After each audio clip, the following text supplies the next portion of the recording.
is now starting. All attendees are in listen-only mode. Hello, everyone, and welcome. We will be getting started in about 2 minutes.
Good afternoon, and welcome to the Racial Justice, Equity, and the Role of Child Care.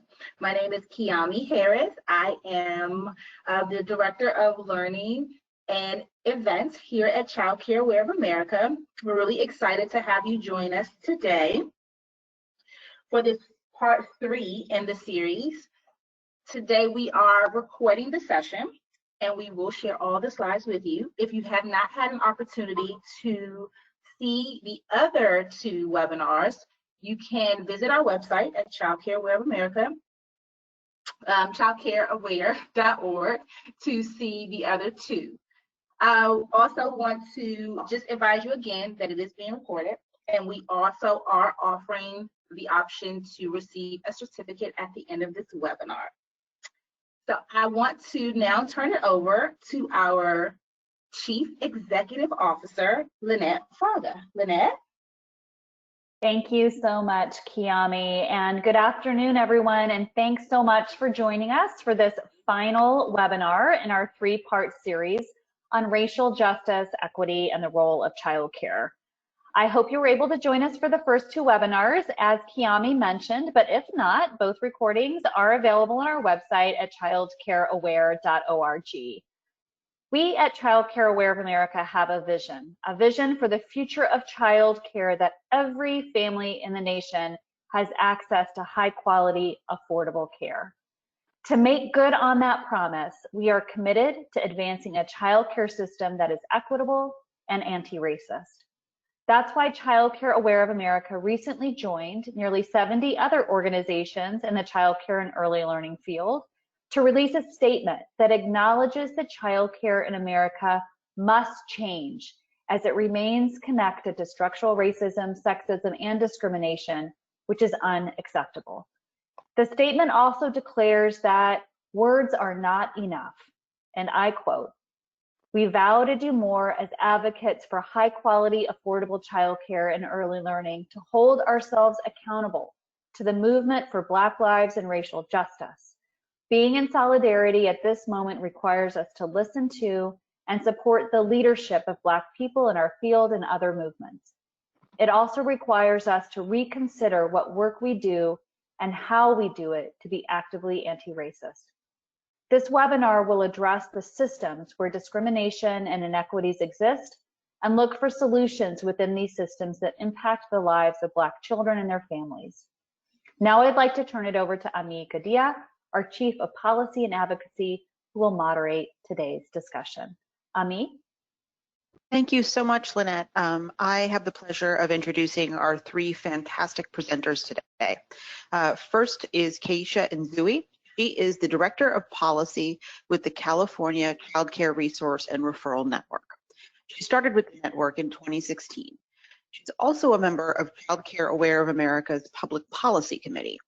Keisha has many years of experience as a community organizer and a policy advocate in the Bay Area. For 6 years, she was the advocacy manager at the Alameda County Community Food Bank in Oakland. Prior to that, she was the advocacy director at the American Heart Association and a health educator at Berkeley Youth Alternatives. Keisha's background in food policy advocacy and health add much value to the network's advocacy and membership work. And as a part of those roles, they offered her many opportunities to work with federal, state, and local level elected officials. Also joining us today is Catherine Lester. Catherine is a senior associate at the Annie E. Casey Foundation, supporting the Jim Casey Youth Opportunities Initiative portfolio. She is responsible for the strategy to advance equitable results across a national network of 17 sites that are focused on ensuring that young people ages 14 to 26 who have experienced foster care have the relationships, resources, and opportunities necessary for their well-being and success as they transition to adulthood. Prior to joining the Annie E. Casey Foundation, Catherine led the City of Seattle's Human Services Department, one of the largest investors in the Puget Sound region. With an annual budget of $170 million and a team of 350, Catherine was the principal architect of the department's Equitable Results Framework. Catherine joined CCAOA's Board of Directors last year, and she has a Master of Science degree in Social Administration from Case Western Reserve in Cleveland and a Bachelor of Social Work degree from Ryerson University in Toronto. And the third fantastic panelist joining us today is Dr. Rhonda Soyafat Bryant. Dr. Bryant is co-director of Forward Promise, a national initiative committed to ensuring that boys and young men of color have meaningful opportunities to heal, grow, and thrive. She is an expert on child and youth development and education policy, having worked for 25 years as an advocate for fair policies to benefit America's young people. Her passion is for the issues and needs of children of color, and she has dedicated her career to being a voice for children in every setting, from the local community center to the highest levels of government. Dr. Bryant has worked extensively on issues of early care and education and Head Start, as well as two-generation education and employment strategies for young adult parents.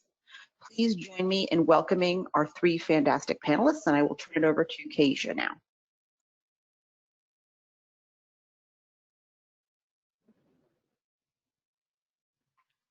Good morning, everyone. Before I get started, I want to thank everyone who's made this webinar series possible, but I especially want to thank all of the last panelists, Dr. Ioma Iruka, Doctors Brenda Jones-Harden, Aisha Ray, Stephanie Cureton, and Ashley Williams, because it's their words that made me know that I'm not crazy and that everything I say today is my truth and is the truth. So as you can see on the slide, that's who I am, and I'm Charlene Leather's daughter. Next slide, please. I was born and raised in Hanford, California, a small town in the Central Valley that my people landed in from Memphis in the early 1900s. A village raised me, and a village raised me to accomplish those things you heard in my bio. But more importantly, I was raised to be unapologetically Black, no matter what room I'm in, and I was raised to speak against injustice, even if by email, which will make more sense by the end of this talk. And that's all because Charlene is my mother. I introduced myself to you in this way to underscore that just like no racist policy in our child care system is there by accident, I'm not here with you today by accident. I'm going to share with you a few stories, and then I'll share what I think the takeaways and lessons are about those from those stories. But let me preface everything that I'm about to say by letting you know that I'm an introvert. I'm shy. When I'm in large meetings or even small ones, I often don't say anything unless I feel it was something really important that has to be said. I'm always listening, usually thinking, pondering, and learning from those around me. Next slide. I joined the California Resource and Referral Network, which I'll refer to as the network, in mid-May 2016. We are an organization led by a woman of color. Our management team, as you can see, is 100% women and 2/3 women of color. So as my colleagues were preparing me upon my arrival, because I was new to childcare, for the work ahead, it became very clear that childcare is a field led by white women. Their voices have historically been the loudest and often the most respected. Next slide. So it's mid-May, as I said, which meant there were just a few weeks left in our state's budget process. I was sent off to join a group of advocates in Sacramento from our state's ECE coalition to do a final push of lobbying for the state budget. Lo and behold, I'm the only Black advocate in the group that day. And it turns out I'm pretty much usually the only Black advocate for childcare in our capital. Now, to make it clear, there are at least 2 others that I can think of, but they work for school districts. And so their focus, while oftentimes they do speak up on childcare issues, it's only when it overlaps with their K-12 school district issues. Next slide. So now that the stage is set, let me share with you how I've tried to put how I was raised into action. So picture it, the fall of 2017, a year before California's gubernatorial election. And yes, I'm an avid Golden Girls fan, so I couldn't not say picture it. Anyway, I was among a group invited to hear about a proposed campaign to ensure childcare would be a hot topic in the gubernatorial race and hopefully a priority for whoever was elected. What they presented were the top messages that resonated with California voters. Now, I can't recall the exact words that were used with the message that bothered me and really should have bothered everyone in the room. But it was something like, kids that attend high quality preschool are less likely to commit crimes as adults. So that might sound all right to you, but let's be real. Anyone who would read or hear that message, their mind would likely picture a Black boy or maybe a brown boy too, growing up and committing a crime. So let's save the world from scary little Black and brown boys by putting them in quality preschools. There are so many other arguments to be made for why every family who chooses to should be able to send their children to preschool. But given our racist criminal justice system, fighting crime should not be it. So now we've reached a time when what I had to say needed to be said. So I said it. And the professional messaging people said, but it polls well, and shrugged their shoulders. And after the meeting was over, folks thanked me for bringing it up. Next slide. So my next example, the Speaker of the California State Assembly convened a Blue Ribbon Commission on Early Childhood Education. You should definitely read the recommendations in this report. It's a fabulous report. And this was a while ago, so again, I honestly don't remember what led me to say what I said during one of their hearings, but for some reason, I felt compelled to remind the members that childcare has racist roots, that from the beginning of our nation's institution of slavery, enslaved Black women cared for white children, so the low wages that we pay our current childcare workforce are by design. So fix it. And again, folks came up and thanked me for saying it. And while it's certainly not fixed, it's only because I brought that up during the hearing that systemic racism made it into the final report of the commission. And as you can see on this slide, that's just one example, but in this really long report, it's repeated over and over. Next slide.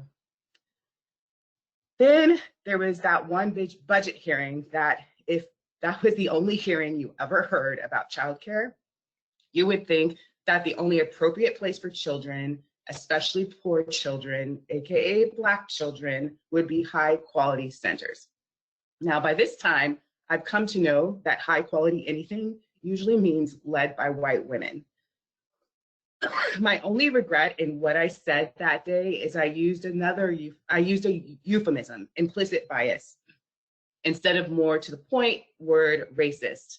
But Anyway, I turned away from the microphone, and again, my fellow advocates thanked me for saying what I said. Next slide. So let's fast forward to this year.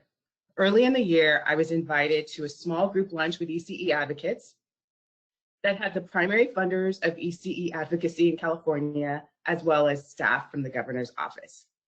And they were there reiterating their commitment to an equitable childcare system.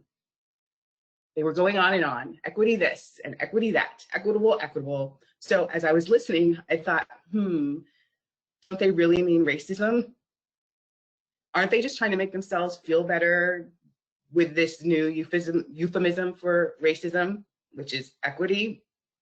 And another instance arrived where I had to say what I had to say, and that is that not just in the childcare field, but everywhere, folks are trying to do good and make change, but they're using different derivatives of the word equity when they really mean racism, or at least they should mean racism. Anyway, I said it, and again, folks thanked me for bringing it up. So now let me tell you about two things that just happened. As Ami mentioned, I'm on the Child Care Aware of America Public Policy Committee, and at the start of the COVID crisis, we became the COVID-19 Task Force, meeting several times a week, talking all things childcare response. During one meeting in the first 2 months or so, towards the end of the meeting, towards the end of the conversation, it turned towards family, friend, and neighbor care. And the fact that a lot of parents during this crisis are depending on FFN care. So remember, I mentioned at the very beginning, standing up, even if by email. So this conversation was really blowing my mind. I couldn't believe actually what I was hearing, and I couldn't gather my words in time to speak up on the call. But within an hour of hanging up, I said what I felt needed to be said by email, which I'm just going to read to you. And you can go to the next slide. So it said, discussions like this aren't new to me, nor the direction they turn. I've heard people adamant that children whose families are struggling financially, this is implied because I don't usually hear the same concerns about families of means who choose FFN or nanny shares or any other unlicensed care, should only be in high quality licensed care. I'll be honest, I've come to hate the term high quality. In my brief experience, it's come to mean care that is not provided by family, friends, neighbors, or family childcare providers. Home-based providers are more likely to be people of color, people who have lower incomes, and people who are linguistically diverse. Next slide. Our child care system is born of racist roots. It was normal for enslaved Black women to care for the children of their enslavers. Next slide. That it was okay for those same freed women to care for those white children for very, very little pay. Still is today. Next slide.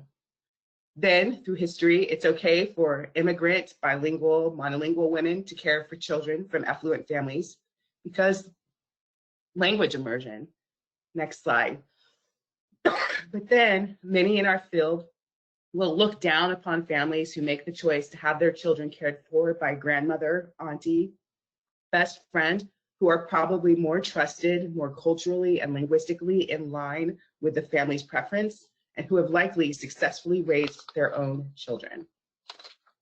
This to me is an unfortunate example of our field's implicit bias at best and explicit bias at worst. I do hope we can shift our thinking and recognize that quality is in the eye of the parent, and it's found in all settings, no matter the income of the child's family. So my only regret about this email is that I went again with the word bias instead of racism. But again, I was thanked for speaking up. But what's different this time is that before I spoke up and before the current racial reckoning we find ourselves in this country, Child Care Aware of America was already strategizing how to tackle racism in the childcare system. Next slide. Only 2 weeks ago, I sent another email, this time to our ECE coalition here in California. These are the colleagues I worked with for the last 4 years. These are the mostly white, all very well-respected child care advocates in California. And something happened on a call, sorry, that if I'm honest with myself, I may have let go if we weren't in the midst of this current racial uprising in our country. But like I'm hoping for most of you, I feel more empowered than ever to speak my truth and to speak the truth more than I ever have before. So in this case, again, I was thanked for my words, but I'm hopeful that in this case too, something will come of it. Next slide. What I want you to know is that in every one of these instances, I was scared. My underarms and hands were sweaty, even when I was only typing an email. And if I was literally using my voice, it shook.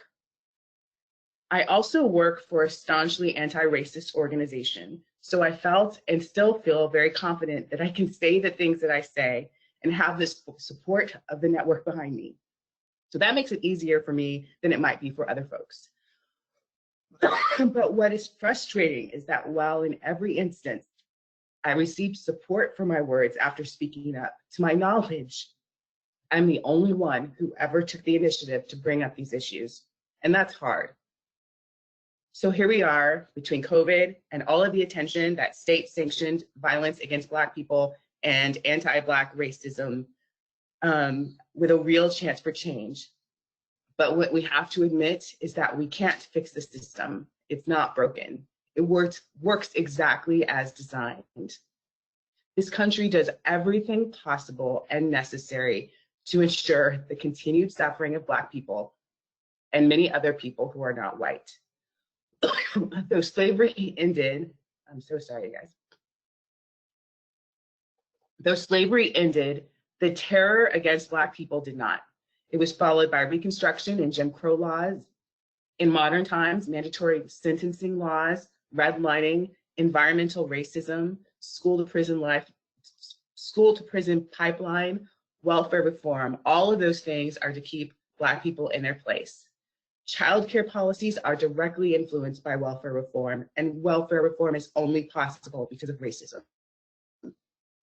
Child caregiving is also fraught with racism, as demonstrated by Black babies being expelled, or the assumption that a parent can't define what quality means to them, the low pay and respect for the child care workforce, especially home-based Black providers and providers of color. It can't be fixed. To think so is to ignore our foundation, and we can't afford to do that. I hope that all of you listening will become accomplices as we burn down this racist childcare system and start over building the anti-racist system of our dreams. To the Black women listening, this last month has been incredibly difficult. If you're like me, you've gone through feelings of anger, sadness, maybe even despair, but we have arrived at a new normal. This is your moment. Whether you're a childcare provider, an advocate, R&R staff, parent, government employee, your voice is the most powerful one out there. You are on the side of righteousness. It may be scary, but you have to speak your truth and speak the truth loudly. So I'll start. Next slide. QRS is racist. And with that, I thank you.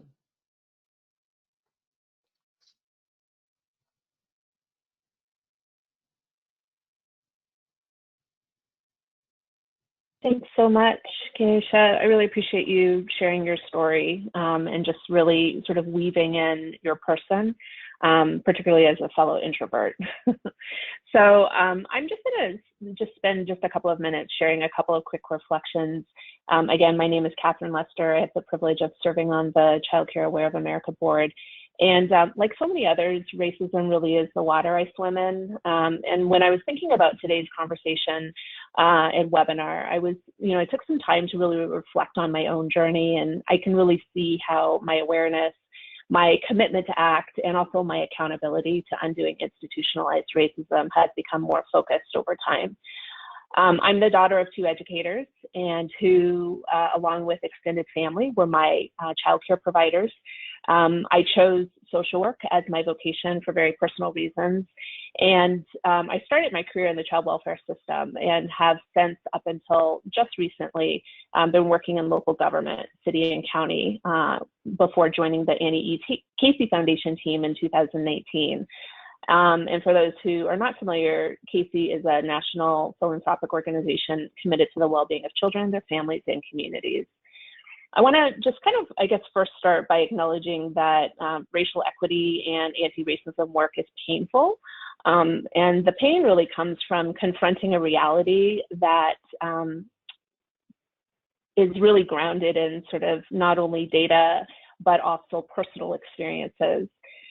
I most recently, before joining CASE, had been working at the city of Seattle and had worked very much on issues around homelessness. It's not necessarily what I thought I would be doing when I began my social work career more than 20 years ago, but I became a pretty up close and personal student to what it meant to be unhoused in this country and the reasons for that. In Seattle, King County, that is actually at the time has the third largest number of people who are unhoused, only behind New York City and Los Angeles County.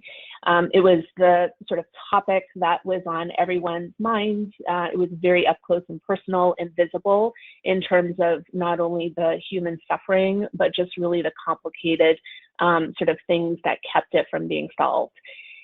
African American and Black households, as well as Indigenous households in Seattle, King County, are more likely to be unstably housed than white households. And this was very much due to really a lack of capital, a lack of access, a lack of decision making that spanned across sectors, from education to workforce to healthcare to really sort of how cities were planned and sort of the zoning decisions that got made. And one of the things I am proud of in terms of my contribution when I was in Seattle was really a shift in our contracting practice at the city that shifted our contracting to focus much more on results and equity and increased the number of dollars that went to organizations led by and serving communities of color. Not a total fix, but a lot of those communities had never had the opportunity to build capital and influence in the way that a city contract allowed them to do. The work I'm doing now is much more, as I mentioned, kind of like a return to the start of my career. I started in the child welfare system, and right now I'm really focused on supporting a team and a national network that is working towards equitable impacts for young people who've experienced foster care. And I just wanted to share a couple of data points that my colleagues and I really hold as we are sort of in the work together. The first is that African American Black youth really are overrepresented. That's not a shocking piece of information. They're overrepresented in the child welfare system. These young people make up nearly a third of all of the young people 14 to 26 who've experienced foster care in this country, despite being only about 14% of that general population.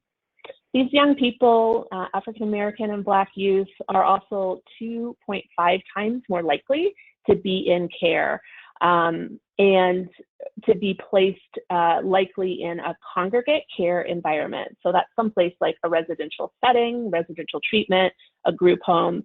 And those settings often and unfortunately are can be very analogous to a setting that could be affiliated with like incarceration. And being in foster care, unfortunately, really means too often that those young people are disconnected from school and from work, that they are often at risk of not being stably housed, they experience poor health outcomes, and they are often also unable to care for or retain custody of their own children.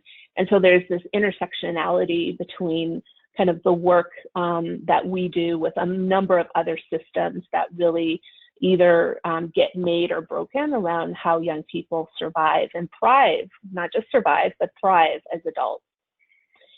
I mentioned that this kind of data can be really painful, but the data and the numbers are not the only thing that are real. The individual experiences and the stories of young people are real. And I often, with my colleagues, am reminding myself and others that stories and experiences are just as powerful as numbers.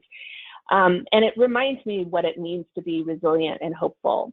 So in thinking about that, I think about the young person that I have met over the last year and a half who was in care and is now the guardian of their siblings, thus interrupting sort of the pathway for those young people, her siblings, to possibly age out of care. I think about the young person I've met who started their own nonprofit organization and is now leading a national response to COVID and really reimagining what an older youth system and response could look like. And I think about the young person that I've met in the last year and a half who recently became a parent herself and is currently working in the social sector with other young people who are in foster care, really helping to support and prepare them for adulthood. So just in closing, I wanted to share just 3 reflections as I'm thinking. I know I feel a little sometimes like a bit of an outlier because child care is not my first knowledge, but I think it's really connected to the work that I've been doing, particularly in child welfare over several years.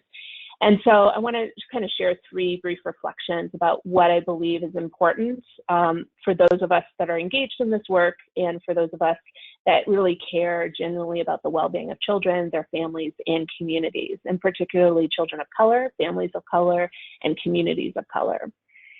The first reflection is awareness. So this work really requires people to be engaged in person work.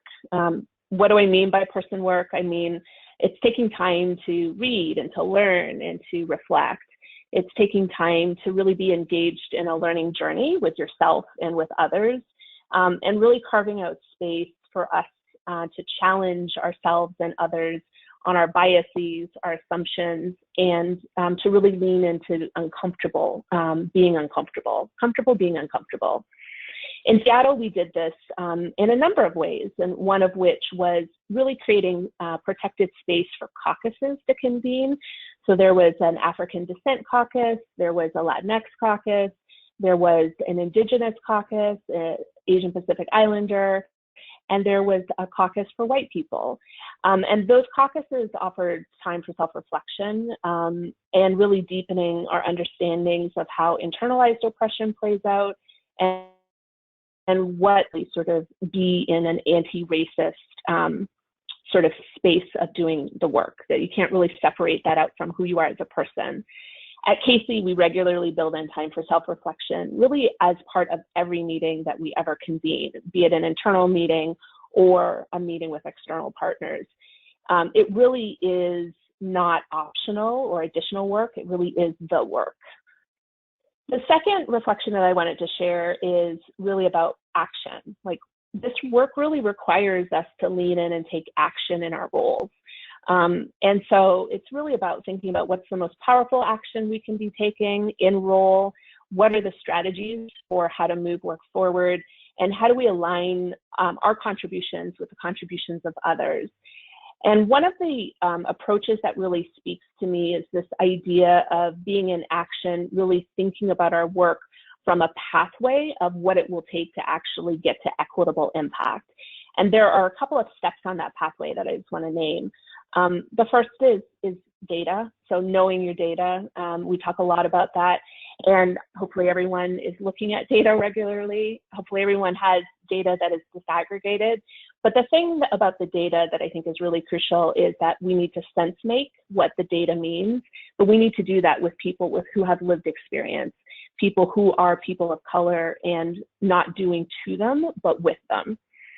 The second kind of step on the pathway is thinking about, like, what's the population result that you want to have? Like, what's the condition of well-being, the desired sort of well-being state that we have for a particular population, which really, I think, focuses us on having a really broad, bold opportunity to have impact.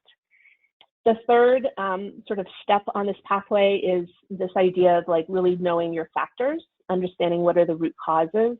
I think that that's really important because too often, so for example, at Casey, we've been working on increasing permanency for young people who've been in foster care, and yet those permanency outcomes have remained fairly static over the last decade.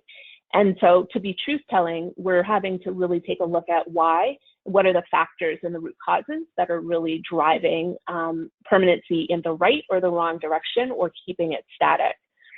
And I think all of those points are really important because they guide how you have very powerful strategies and can be in a space of taking action. And then the third and last reflection I have is really this notion around accountability. So this work really requires us to be accountable. And I've been fascinated to be in conversations and spaces where accountability sometimes feels like another four-letter word. But we're all accountable to something, somehow to ourselves, to others, to someone.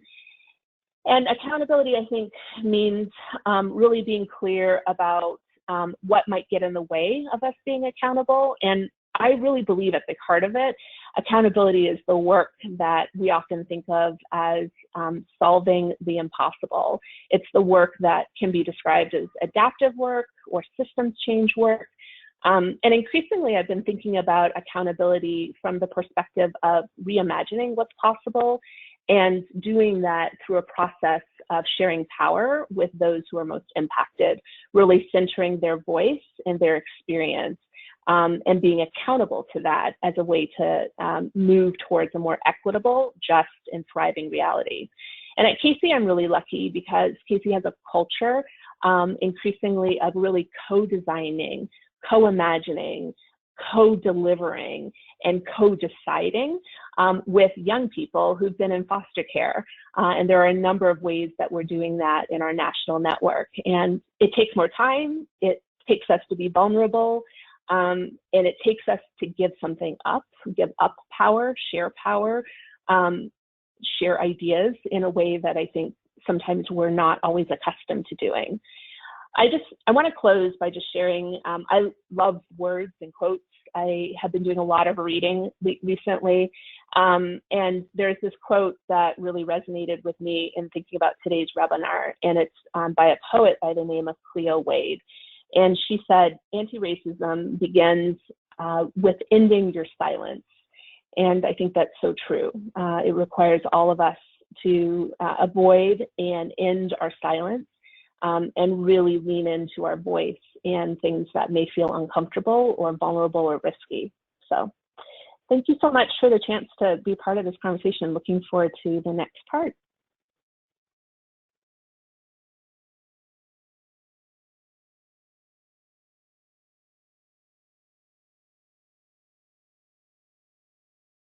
So hi, everyone. My name is Rhonda Bryant, and I want to start by saying thank you to Kiami and the Child Care Aware of America team for the invitation to be with you all today. As was mentioned in the bio, I direct a program called Forward Promise, and we focus on creating authentic opportunities for boys and young men of color to heal, grow, and thrive by focusing on the ways that we heal from and disrupt racialized traumas that exist in our society.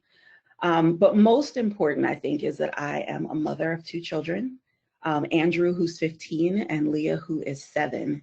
And despite all of my education and my work on this issue, I have experienced firsthand that I'm going to talk about today as it relates to the child care system. So I'd like to approach this conversation today from the lens of racism and dehumanization. Racism and dehumanization are topics, I think, that are easier to talk about in the abstract, but harder for people to discuss in specific terms when we have to turn our attention to a system. And it's because it requires people to really come to grips with their biases based on race, with the false and damaging narratives about people of color that exist in our society. It forces people to come to grips with their position of power and how that position has influenced the policies and practices that they control within a system. So my hope is that today's conversation will help everyone that is participating on the webinar to really understand the ways that racism and dehumanization show up in childcare systems, to understand the impact that it's having on parents, caregivers, children, and childcare workers, both emotionally and physically, and really to commit to dismantling these negative policies. So I want to contribute just a few additional ideas to the conversation that we've had so far. So to level set, I'll just start by providing definitions of dehumanization and racialized trauma. Dehumanization is a persistent process by which an individual or an entire group's full humanity is denied either through perceptions or through actual treatment. And we'll unpack that a little bit in some of the future slides. Racialized trauma is the cumulative effects of racism and dehumanization on an individual's mental and physical health. So how does dehumanization really happen in our society? It happens in a cycle, and that cycle begins, next slide, please. That cycle begins with a negative narrative about who people of color are, and that negative narrative becomes the basis and the rationalization for dangerous actions that are taken toward people of color in the form of systemic policies and practices, many of which people of color have no control over. And these policies often yield harmful outcomes for people of color, but yet our society blames or punishes people of color for the harmful outcomes, which then continues to feed this negative narrative. And so the cycle continues. And we've seen this cycle in many of our systems, in TANF, in juvenile and adult justice systems, in child welfare, in K-12 education, and in childcare. And so in what ways do we dehumanize? Next slide. Our society and our social systems strip humanity from people of color by degrading the histories, the cultures, the emotions, the bodies of people of color, and by treating them unfairly in the social systems that in theory are designed for everyone's gain in society. There are many, many false narratives that are a part of the fabric of our society. And these are narratives that we don't talk about publicly, but they have been the basis for so many of the decisions that we make. And I'll lift up just a few as examples for you today. Next slide, please. So some of those false and negative narratives that undergird the way that we think about people of color are things like people of color are dangerous and need to be tamed or controlled. The cultural practices of people of color are primitive or inferior. Communities of color are broken and will never really actually thrive. People of color create and are responsible for their own pain and loss, and so we have no actual responsibility for that. The bodies of people of color are expendable and for our own use. And these are narratives, again, like I said, that we don't like to talk about publicly. We don't like to share that they come up in conversation or that they feed our thought processes, but they show up, whether we like it or not, in the decision-making of people in charge of systems every day. And those narratives push people in positions of power to decide how people of color will be treated. So next slide. And so these are just a few examples of the way that the narratives feed the way systems operate. So decision makers begin to think we need to control the educational process so that we can tame or change people of color. That showed up historically in the Indian schools that were designed to take Native American children away from their families and educate them in ways that took away their language and their culture. It shows up today in the way our child care programs are structured for migrant workers. It shows up like in the example that Kiesha made around our quality systems that we have for child care. Decision makers also operate from a position of we should erase or diminish the value of cultural practices and use our methods only to teach children. That shows up in the regulations for how we operate family, friend, and neighbor care and how we try to control that, although it is deeply rooted in the cultural practices of people of color, both historically and in today's society. We also hear the message that we're right to limit investments in communities of color because we don't really have any evidence or faith that these communities will thrive as a result of additional resources. And that manifests in lesser access to childcare for low-income children of color, where there are just not simply enough spaces for them to be able to access childcare because we have not made the right investments in their communities. We hear often, we don't need to empathize with people of color who believe that society or systems are failing them. And that shows up in childcare in the way that we structure our disability screening and services, despite knowing that people of color have high levels of distrust for that system. We don't at all empathize with them, and we just trudge forward with a system that we know is not actually working. Another example we hear is that we have to protect ourselves and our children from people of color, and that our safety comes before the right of children of color to an education.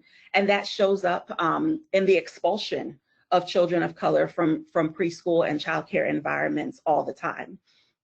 And finally, this message or this narrative that people of color live in service to the rest of our society, and that they don't need to be paid fairly for what they do. And that shows up in the racial wage gaps that we see in early childhood education and employment for people of color every single day, no matter what kind of childcare they're providing. The racial gap, excuse me, is persistent there. So what is the impact? What is the impact that all of this has? Next slide, please. And we'll move one more.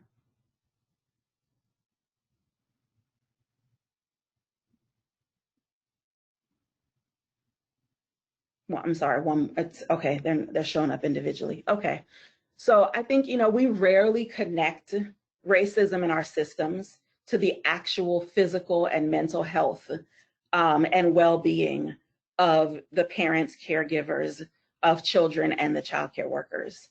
But what we know is that people of color who are experiencing racial trauma, it impacts their bodies physically, and it also impacts their mental health as well. So we see things like higher blood pressure, higher levels of stress-related hormones in the body. We see things like higher instances and feelings of depression. We see things like greater intimate partner violence. All of these things show up in the bodies and in the daily lives of people that are experiencing racialized trauma. They have poorer sleep patterns. They have lower self-esteem. So the reality is that racially oppressive decisions that we make in our systems, including childcare, are actually and literally killing people. Our parents are attempting to place their children in childcare and to play by the system's rules and to engage in childcare not on their own terms. And they're turning over their precious children into the care of a system that they're really not comfortable with because they have no choice. And our childcare system must own that and commit to changing it. And how do we do that? Final slide, I'm sorry. So we have to be committed, I think, to data-driven and community-informed approaches to reforming childcare systems that really acknowledge a need for change, understand that racial inequality is present and are willing to own that strive for equity, that really humanize families of color, that apply child development theory through a racial lens, that are willing to develop the competencies of staff, and that are willing to provide real and authentic opportunities for thriving for the children, for their parents, and for the childcare workers that are entrusted with children every day. So I hope that those few additional thoughts will help to contribute to the conversation today. And I'm going to turn things over now to Ami for us to have some question and answer. Wonderful. Thank you so much, Dr. Bryant. And thank you to Keisha and Catherine as well for a really, really wonderful conversation, the third in a great series. So I would start with the question for all of our panelists. that sort of reflecting on the things that you shared with us, when we are doing, when we turn to doing racial equity and anti-racism work, what does that loss or that change look like in systems?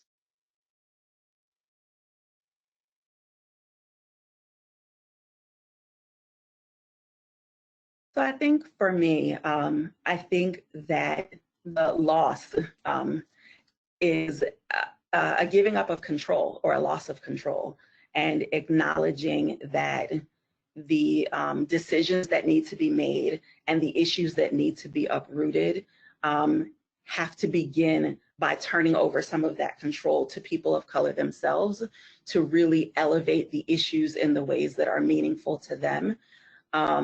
And the system has to be willing to listen and to act based on that, and to center their experiences as a part of the planning rather than moving forward without their input.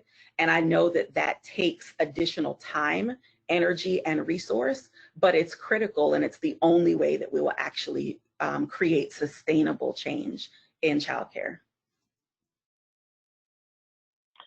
Yeah, I would, just to build on that, I think one of the loss factors is really this notion of competence, and sort of like, you know, how people feel competent in doing work or engaging, which is really wrapped up to identity. So, I mean, I'm thinking about a conversation I had with a colleague when I lived and worked in Seattle, and you know, it's just a lot of sort of like resistance in the conversation. And this was a woman, a white woman.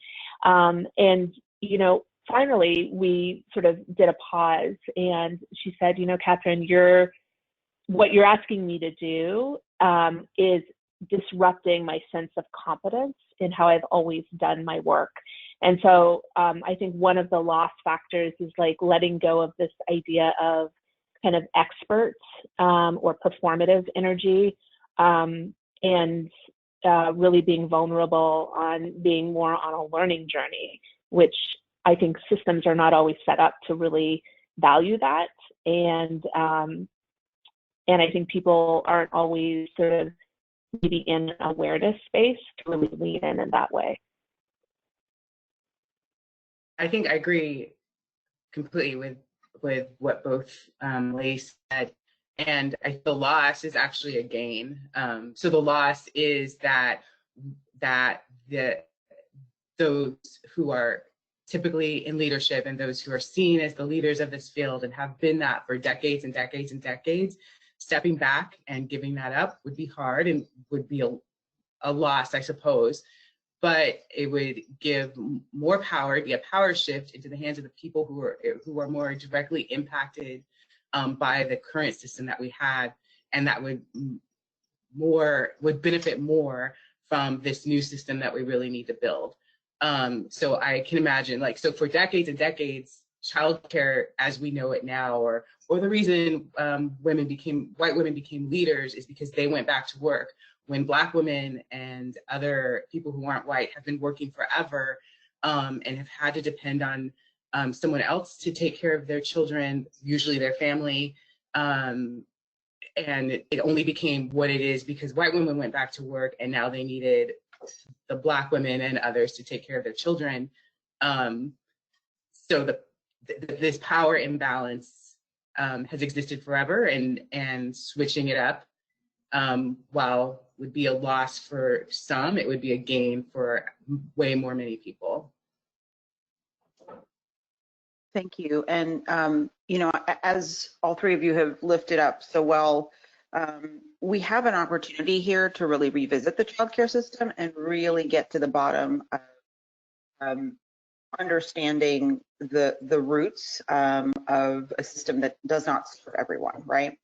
And there's a lot to think about there. There's, you know, the history of the racialized roots of childcare, as you just mentioned, Keisha. There are the history of regulations. There's QRAS. There's a lot for us to work through and think about there as we begin to really open up this wound, right, and try to finally get to the bottom of things. And this is something definitely that CCAOA will be doing. We're going to be focusing on re-envisioning and really reimagining the child care system going forward, because we think we have folks' attention and an opportunity to do so here. And these conversations are critical to CCAOA's work to re-envision the system with your help. One last question that I would, assuming that we don't have too much more time, what makes each of you hopeful, or what inspires you at this point in time?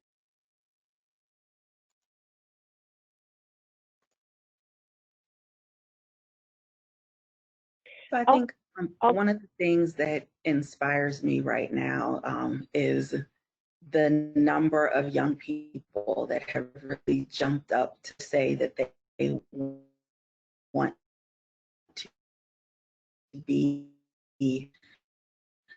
leaders in conversations. They are going to push on systems to really make the changes that are necessary to ensure that that families of color have what they need for their children to thrive and be successful. That really excites me and gives me hope. And then I think too, more and more of these kinds of conversations where organizations are actually willing to say, let's open this up and let's try together to really crack this. You know, I think back to even just 10 or 15 years ago when it was so difficult inside of organizations like, you know, CCAOA to have these conversations. And now here are the opportunities and people are talking about it. And so it really gives me hope that there's change on the horizon.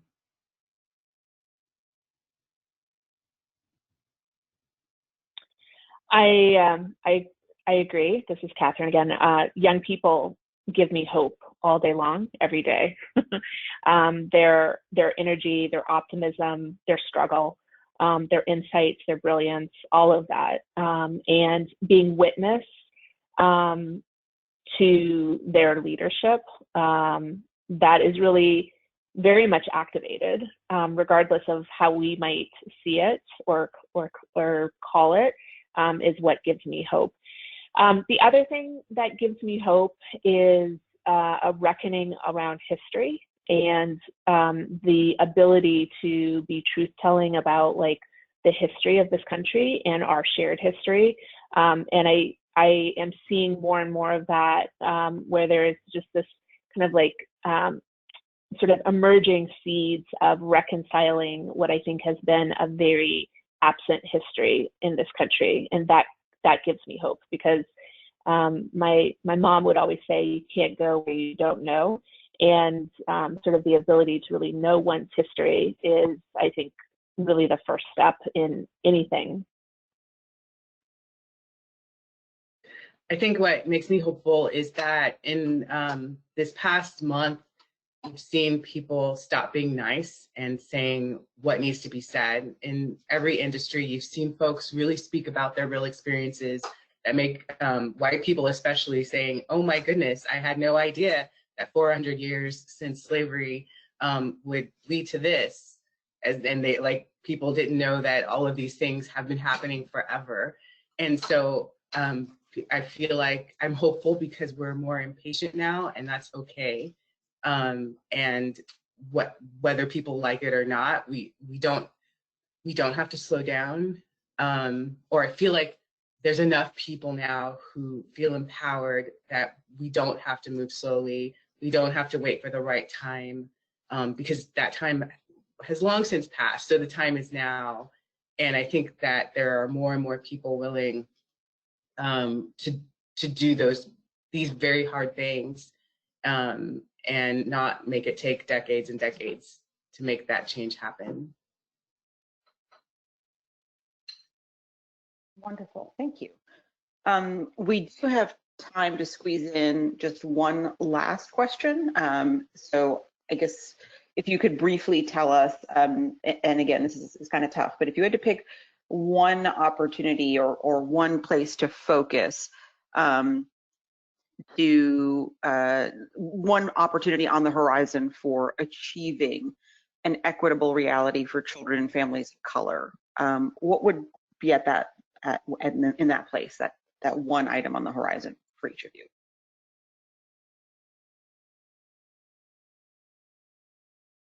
I think welfare reform has destroyed families, destroyed the ability of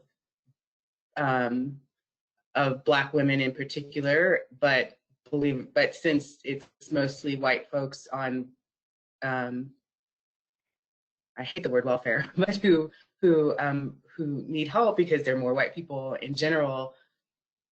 But that the foundation of welfare reform is assuming that, one, being poor is a crime. Being poor means you're not smart. It means you don't know how to take care of your family. It means you're lazy.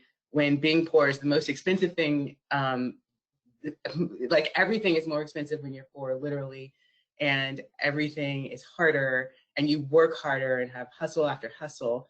I think if you take away the foundation of that, which is that everyone is just lazy and out to steal money from the government, if you just take all that away, because it seeps into every other social safety net that we have that would help uplift families and bring folks out of poverty, instead of what it actually does is keep people there. That would be what's on my horizon, even though it's not directly to childcare, but it impacts our system so much.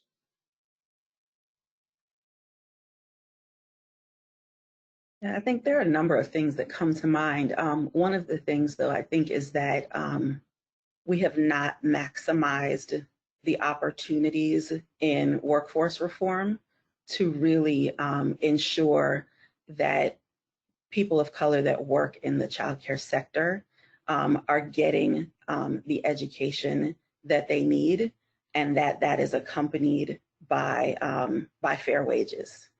And so when we think about the ways that we have structured partnerships, for example, between our workforce system and our community college system, and how that's then tied to higher pay, there are definitely some opportunities there that we need to be more thoughtful about and more intentional about in terms of the creation of those partnerships and relationships, and making sure that it goes beyond just the writing of the new regulation, but that the implementation is intentionally focused on communities of color. I would just say ditto to all of that. And I think the horizon moment is really centering the voices and experiences of young people, children, families, and communities of color in making every decision. So who's on your board? Who do you tend to go to? Who do you hire? Who makes decisions about where funding goes, how policies are shaped, like all of that to me. And I think once we begin to center those voices and experiences, other things start to shift. And I think that's the opportunity moment ahead of us. Great. Well, I want to thank all three of our experts for sharing their wisdom and reflections today. I want to encourage folks to check out the first and second parts of this three-part webinar series, which, as folks have mentioned, you can find on childcareaware.org. But these are exactly the kinds of conversations, not easy ones, that CCAOA hope to start with this three-part webinar series. And so I want to thank all of the panelists that we heard from over the weeks, who Keisha mentioned earlier. And thank you to our audience for engaging with us and listening in on this and joining us for this series. Thank you.